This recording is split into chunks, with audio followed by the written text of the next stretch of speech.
of criminality mean? The next category of procurement that we'll demonstrate was procurement involving county roads maintenance. A total of 86 contracts, roads were being affected, where the county had specified, and the evidence will show you, Mr. Chairman, senators, that this kind of procurement should be limited to that an individual cannot procure or bid in more than 2 contracts.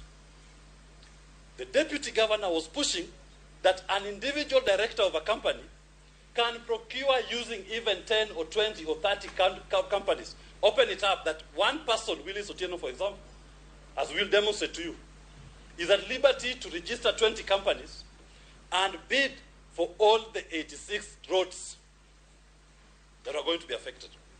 So he was opening it up to favor a restricted category of individual, and he did sought for the specifications to be changed.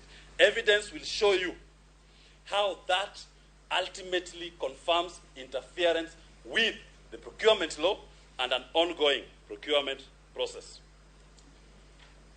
Once the question of procurement and its assertment in that process had been established,